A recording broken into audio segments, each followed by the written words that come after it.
Well, President Trump is going to be closing out the Republican National Convention tonight, and he will be accepting his party's nomination. He's set to deliver a major speech as Hurricane Laura, racial unrest, and the coronavirus pandemic grips this country. And this comes after Vice President Mike Pence delivered remarks last night, painting the president as a law and order leader. Paula Reid has the latest from the White House.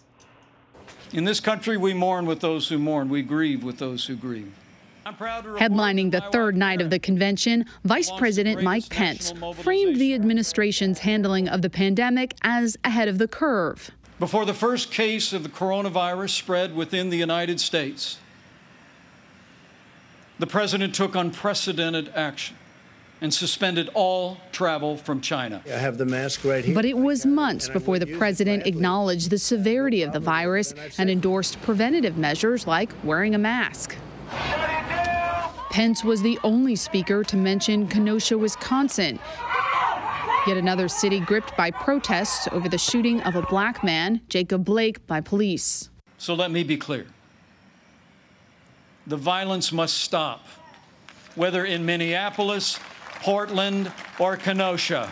Too many heroes have died defending our freedom to see Americans strike each other down. We will have law and order on the streets of this country. But he made no mention of the shooting that prompted the protests or any of the black men and women who have died at the hands of law enforcement. And he said that a Biden administration would double down on policies that are leading to the violence in American cities, ignoring that it is under President Trump that the violence is occurring. The hard truth is, you won't be safe in Joe Biden's America. The night also saw a concerted effort to reach out to female voters who currently prefer Joe Biden, according to recent polls. I have a 9-month-old daughter. She's a beautiful, sweet little girl. And I choose to work for this president for her. A woman in a leadership role can still seem novel. Not so for President Trump. For decades, he has elevated women to senior positions in business and in government. Later tonight, President Trump will take the stage here on the South Lawn of the White House to give his acceptance speech and make that critical pitch for a second term. He'll be speaking before a crowd of over 1,000 people. The White House says they'll all be tested for coronavirus. Vlad and Marie.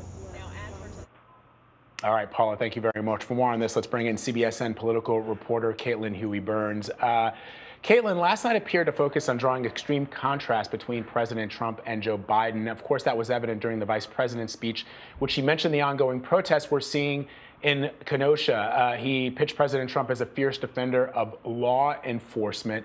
It's striking to me that he seems to be indicating that people who support an end to police brutality also support the violence that we've seen sometimes break out in these cities.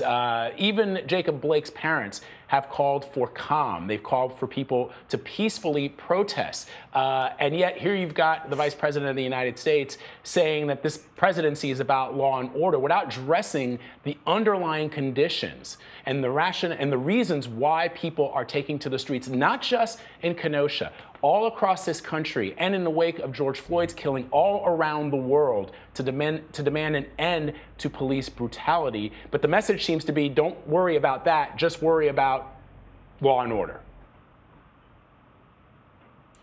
That's right. They want to paint a picture of an America that's on fire, these cities that are just full of riots, and trying to conflate the protests that we've seen against police brutality and racial injustice around the country and the rioting that has been going on.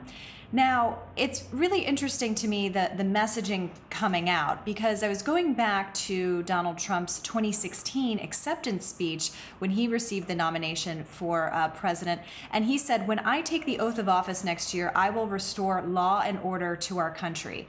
Fast forward 4 years, you have Mike Pence saying that in Joe Biden's America, no one will be safe, ignoring the fact that all of what they are describing, from the economic fallout to the protests that we've seen around the country, have all happened within the Trump presidency. But the strategy here from Republicans is not really to speak to Black voters and those who are showing through protesting the deep racial injustice that we have in this country. I think it's more of a pitch to some disaffected Republican voters, those voters who might have supported Trump in 2016 but have been turned off by his rhetoric. I think what we've seen last night and over the course of the past few days is an invitation to kind of come home. And I think it's speaking to particularly those disaffected Republicans in suburban areas that they need to win back, kind of saying, okay, maybe you supported the protests, but look at the riots. Now, it's also really important to point out that Joe Biden yesterday in a video came out and said, look, support the protests, absolutely, but I condemn the violence and the rioting. Republicans did not address that. They tried to paint Democrats with a broad brush here, and you have seen Democratic leadership try to describe the nuance here, the difference between protesting and rioting. This is something, though, that Republicans want to paint with a broad brush, and it could be effective in some of these areas that they're trying to win.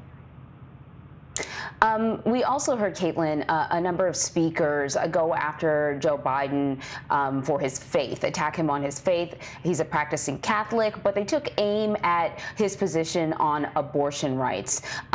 This could be seen as a play for the evangelical vote. President Trump did well in the last election with that vote. But I'm wondering, is support among evangelicals, is the support weakening, and is there a belief that these voters are single-issue voters and abortion rights could really make the difference with them?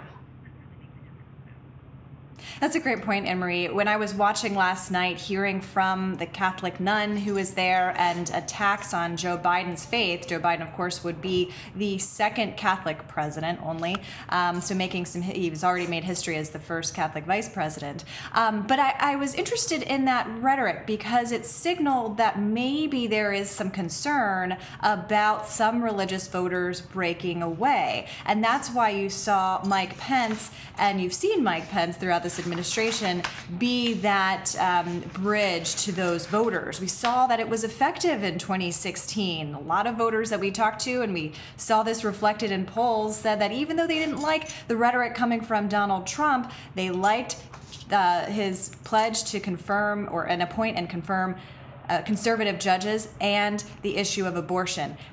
It is still a driving issue among Republican voters, and Democrats are trying to make up some ground on this by speaking to voters about these issues and about the Supreme Court. But we know that Republicans have proven to really galvanize and unite around those two issues, the court and abortion, and they're very much tied. So that was certainly the play last night, and that could suggest that there might be some concern that those members are breaking away. And I think it's also a way to speak to those voters that they lost in 2016 and kind of urge them to come back into the Republican Party. Caitlin, I just have a quick question before we move on to the next topic about evangelical voters. I'm just curious, is that group, I don't understand when we talk about evangelical voters and whether or not they support President Trump or Joe Biden. I mean, the president of the United States has been divorced many times. He's dated porn stars, Playboy models. I just don't understand what's to be evangelical about. Is it really only around the abortion issue? It's the abortion issue and the Supreme Court. And that has been a driving force among the conservative base and the evangelical base. And that has really, we saw in 2016, that's what really coalesced the party around Donald Trump. It's a central issue. And Republicans have, over years and years and years, been able to cultivate and galvanize support around the courts. And President Trump will go to those voters, and you heard this from Mike Pence, about conservative judges, not only on the Supreme Court, but also in federal judgeships around the country. Of course, that has been the main goal for Mitch McConnell, and they will send a message that they delivered on that.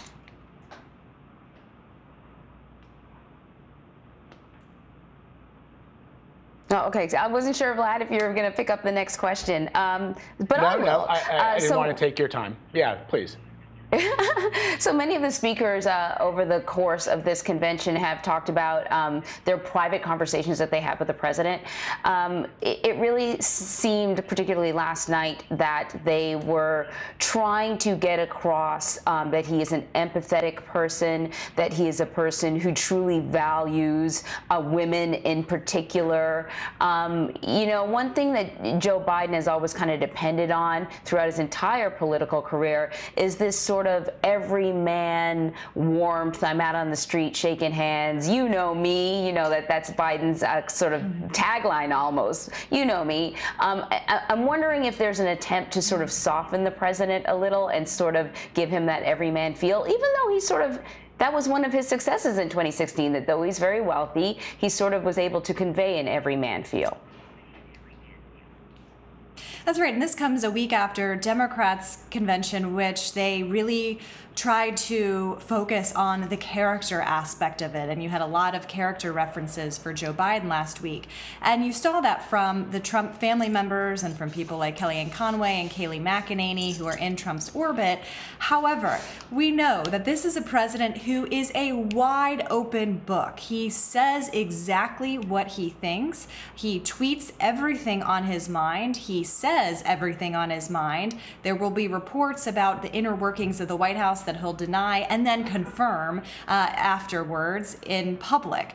So to kind of suggest that there's a president or a different kind of person behind the scenes, we just haven't seen evidence of that because the president has been so vocal and so transparent and public in his thoughts. So in 2016, that was certainly the goal of the Trump family, to kind of speak to what they saw as the president's character. But I think 4 years into this administration, we know that the president is a wide open book. And so I think voters are going to kind of compare what they saw last night to perhaps the policies that are coming out of this administration and what they think personally of the president. We saw a reaction to that in 2018 among suburban voters. All right, Caitlin, love talking to you. Thank you so much. Thank you.